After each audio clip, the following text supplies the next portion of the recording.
want to introduce yourself, your major, your year, and the company that you started? Yep, my name is Zeke Bronfman. I am a sophomore political science major at Williams College, and the company I founded is called Crossed Beverages. We make 4 low-calorie canned cocktails. Okay. So do you want to talk a bit when and how you started your company and who's involved and how did the idea start and any of those details? Yeah, so my freshman year at Williams, one of my best friends and I, Nate Meadow, who's now my co-founder, we were both annoyed at the fact that at all the Williams parties we were going to, the only option was Natty Light beer. I've never really liked beer because I grew up drinking gin with my grandfather, and so beer was just never something that really sat right in my stomach. And Nate, he's diabetic and he plays rugby, so this is usually where Nate comes in, but he's not here. But he couldn't really have like 80 carbs from beer in a night and then go play rugby the next morning. So he was looking for better alternatives that were healthier. I was looking for alternatives that just tasted better.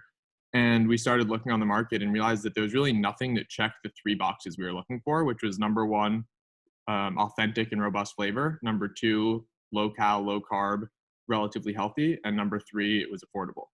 And there was really just nothing that checked all 3 boxes. So we started mixing around with like beakers in our dorm room, making a bunch of different combinations of cocktails. We bought flavors on Amazon and different types of alcohols. And pretty quickly, all of our friends were asking us to make these little mixtures for them before we went out instead of the beers or the White Claws of the world. And one day we were just kind of sitting there and thought that makes no sense that this doesn't come prepackaged. And so we started doing some market research and realized that there were 2 really fast growing segments of the alcohol market, whereas a lot of the other alcohol industries were kind of receding. So the 2 fastest growing were FMBs, flavor malt beverages, which include things like White Claws, Trulies, Spike Seltzers, and even like Mike's Hard Lemonade, Twisted Teas.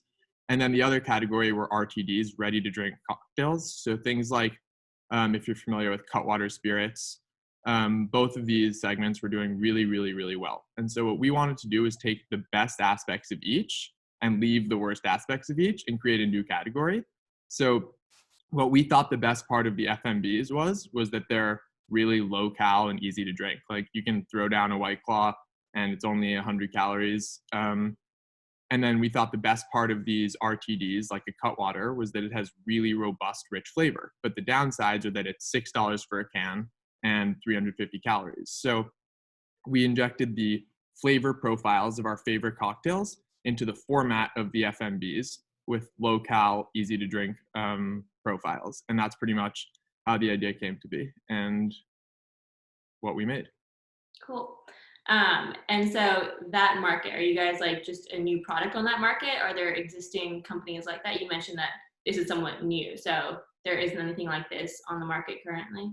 No, so there are a lot of different canned cocktail companies, a lot of different startups that are doing, this is a really crowded space actually right now. A lot of things with, like as White Claw got really big, people are trying to emulate their success in a bunch of different ways. But we are the first to market that's using sugar brew alcohol to make cocktail flavors in a can like this. So at least in some sense, we definitely have our own niche. Okay. So even though it is your own niche, because the segment in itself, the whole market segment is pretty competitive, how do you deal with that? Is that problematic or are you finding it pretty easy to insert your own product on the shelves and differentiate your product? Yeah, I think so. First of all, we actually haven't begun selling yet. So it's a little, the jury's not out yet. The jury's still out. But I think that we definitely, this is an incredible space that is really crowded for a reason. It's crowded for a reason because it's expected to be worth $30 billion in a few years. And right now it's worth like 8. And so even though it's an incredibly crowded space, there's so much room for growth. And there are going to be winners and there are going to be losers. But I think if we position ourselves well and we market it really well and we have a distinctive design, distinctive packaging, and a distinctive offering, I think that there is an opportunity to differentiate ourselves. And I think that we're on the right track. So you mentioned you haven't started selling it. So at what point are you in your company? What have you done? What are your short-term goals, long-term goals? How do you balance the two? Yeah. So we're actually hoping to launch this month. Coronavirus has thrown a little wrench in those plans. So we're actually going to be stepping back, reevaluating a few things, going back to the drawing board, adding a few new flavors potentially, and then coming back to market really strong, probably January of 2020. So that's a kind of long layoff. Coronavirus has really thrown things off a little. And the reason for that is because um, obviously no one's really going to festivals, no one's going to parties, no one's going out, no one's going to these events, no one's going to the beach, and all of these events can't really exist, so it's hard to get the word out there. And once you miss the window of opportunity to launch the brand before summer, we couldn't really, even if the world got back to normal in July, we couldn't launch the product in August because all the stores have already purchased for the whole summer what they're going to be selling. So the next window would really be September and for a variety of reasons, the fall is a pretty bad month to start with distribution. So we've decided that it would be better to just wait and go very strong in January, leading into the spring of the following year. In terms of where we are and everything, we have obviously formulated the drinks. We've done all the packaging. We've lined up distribution deals. We've raised one round, a friends and family round of money. And we are planning on launching. But so now we're going to have to put a hold on that. We're currently in the process. The next short-term goal is we're in the process of hiring a COO/GM type person who's very experienced, adds some experience to the group, add some industry know-how to the group. So we have two really good candidates who we're choosing from now, who are both really exciting and have a lot of experience, and I think would add a lot to the team and would make it a lot easier going forward to get distribution deals and raise money. So that's really exciting. And then the other short-term thing we're working on is to add some new flavors and maybe even reformulate the ones that we're working on right now so that we have exactly what we want when we launch. And I think that's pretty much the goals in the short term. And then, of course, we're also looking, as always, to expand distribution. So if there are offers that come up, we'll always have meetings with distributors. But for the most part, we're not really pushing that discussion for now since we have a lot of time. So with distributors, is it you pitching your idea to distributors or the distributors coming to you and asking you about the idea? It's a little bit of both. At the beginning, we had to pitch it to distributors 100% because it's a new brand. We have nothing to go on. We got really, really lucky in that a family friend was able to put us in touch with the distributor who we went and met with, really liked the idea. And he kind of jumped on board right away and said, I'm with you guys and I'll help make this a success. So that was a huge help at the beginning because a lot of times that first distribution deal, I think, is one of the biggest roadblocks. But then once we got that, it was much easier to go to other distributors and kind of have the legitimacy of one deal to back us up. And now we're at the point where even though we haven't launched yet, we have gotten a few distributors who have reached out to us over the last few weeks, hoping to bring us to their states and their markets. And it goes both ways. We're also always looking for the best distributors because it really is a marriage who you go with, because you can't just get out of a distribution deal quickly. And so we need to make sure that in every market we go with, we're getting the right distributor to get us to all the right places and in front of all the right consumers. Otherwise, no matter how good the branding is, no matter how good the product is, if you can't get it to the people, you're kind of dead before you start. Yeah. You also mentioned that you had done some fundraising. Could you talk a bit about that, how that has helped your company, how you went around going about that? Yeah. So we bootstrapped it as long as possible. We wanted to, first of all, obviously test out if this was an idea that had legs for as long as possible before we took on that responsibility of other people's money. So Nate and I were able to really do this very, very inexpensively for a long time. We formulated very cheaply. As we said, 99% of it was in our own dorm room. And then we brought in a professional chemist and formulist team. So that added some cost, but we were able to bootstrap that a lot. And the same thing with the marketing. We got a really great branding and design team to help us out for very little money. And that really helped a lot in the early stages to build our website, to design our cans, all of that. So that was a huge help. Then we got to the point where we actually had to start producing some product, and that's incredibly expensive to do. And you can't really just produce 50 cans, their order minimums, and we needed to produce a lot. We needed to purchase a lot of ingredients. And so once we got to that stage, we became obvious that we needed to raise money. And so we spoke to some of the people who had very early on agreed to come on as advisors to the company, which was very helpful. And they put us in touch with a bunch of other people. And from then on, we just put together a deck and went around and started pitching. Okay. And so you started this company while at Williams. So do you want to talk a bit about how you balance like working on this company and then also just Williams academics? Yeah. At the beginning, it wasn't that difficult. I mean, we were really, really excited about this idea. So it was kind of, we would do all of our schoolwork when we would normally do our schoolwork. And then afterwards, we would just work on this. And like, really, I remember Nate was sending me texts like all night with different market research he was finding and stuff. So at the beginning, it was definitely just, this was in addition to our regular work schedule. I'd say over the last like 3 or 4 months, it started to get to the point where we've actually probably sacrificed a little bit of our work time at school for work time on the company.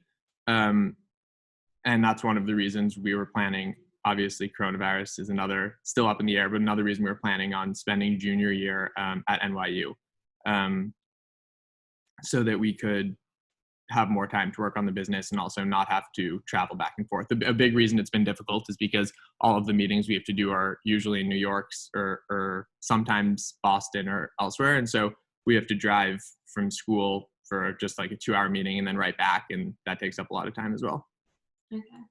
And so are there structures at Williams that have helped you at all, or have you been able to utilize any of those structures or the alumni network, or how has being Williams affected you? Definitely. Williams has been super helpful. So first of all, we reached out very early on through the alumni network to these 2 guys who are actually in the same graduating class as my brother, and we're friends with them, named Tommy Hester. And he is a great guy who founded a company right out of Williams called Two Pitchers Brewing.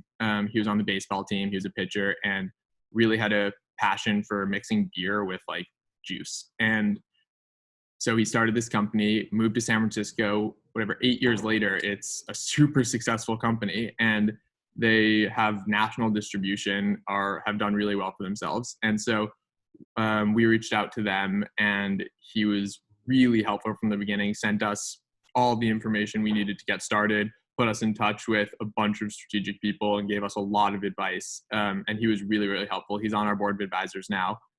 So that was probably the biggest thing that the Williams Network has helped us with. And then in addition to that, it's been really helpful talking to Tonio Palmer throughout, just getting guidance. And we've also put an internship offer up on Handshake now. So hopefully we'll get some Williams interns over the next 2 summers. But yeah, so the Williams Network has been really helpful. And I'm sure going forward, we'll continue to use that and reach out to a bunch of strategic people through that network. Oh, sorry, I actually forgot there's one other person, a guy named Aaron Finder who graduated Williams about 2 years ago and works at ZX Ventures, which is the venture arm of AB InBev.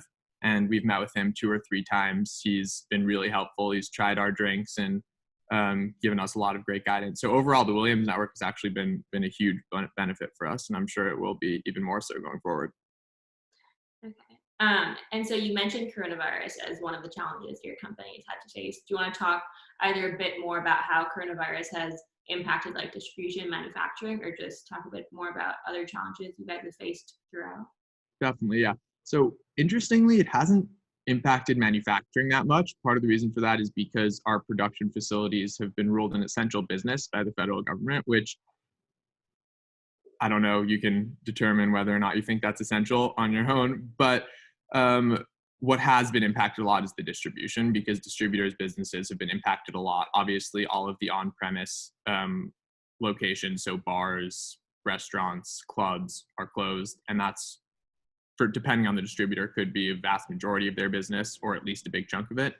And it's tough for them to think about taking on new products in such an uncertain climate. So we're lucky that the distributor we have a deal with is committed to sticking with that deal. And they're saying, look, we're all in the same boat. When the world gets back to normal, we're going to get you out there as soon as we can. We just don't know when that's going to be exactly. So we then took that and made the decision that we would rather use this time well, step back, reassess every little thing about the brand, perfect the formula, perfect the flavors, perfect the branding, perfect the marketing, perfect the route to market plan, and then come out really strong in January when we know, hopefully, we'll be able to really, the world will be back to normal.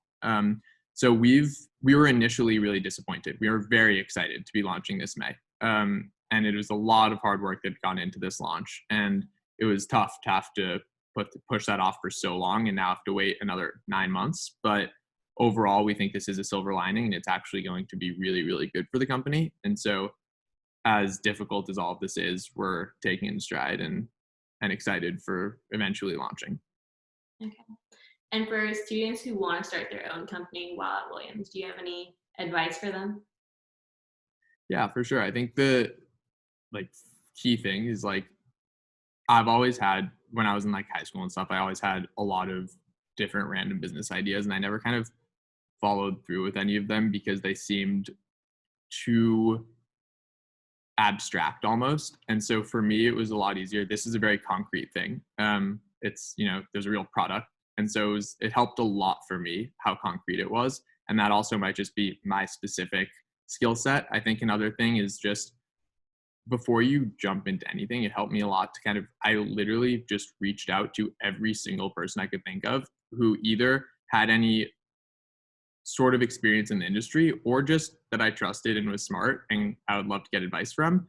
And in each conversation, even if they didn't have that much to add about the specific business, it pushed my thinking by just the different questions they were asking, made me think more deeply about the plan and whether it was really possible, and kind of gave me a really good foundation to know what to do next before I actually went about doing it. And so I would definitely recommend that. Also, definitely, I think a key thing is know what you can't do, because Nate and I at first, we were trying to come up with the branding and can designs and stuff like that. But we realized that that's not our skill set. We're not inclined to make that perfect. This needs to be incredible. So we need to delegate that to people who are actually able to have that as their skill set. And so I think that it's really, really key to be able to realize that there are some things you can't do and we need to delegate to professionals in each different category. Okay. And last question, I know you're still just a sophomore, so you have 2 more years of college, but do you see yourself continuing this after college, or do you see yourself balancing this with another career, or where do you see this going?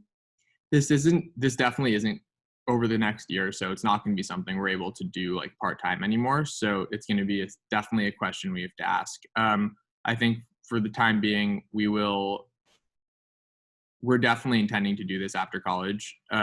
There's a very hopeful possibility that we sell this at some point. If that's the case, then we'd love to go on to do other things. If not, we're ready to do this for a while. But the goal is definitely also not to do this for the next 25 years. We'd like to have other careers as well.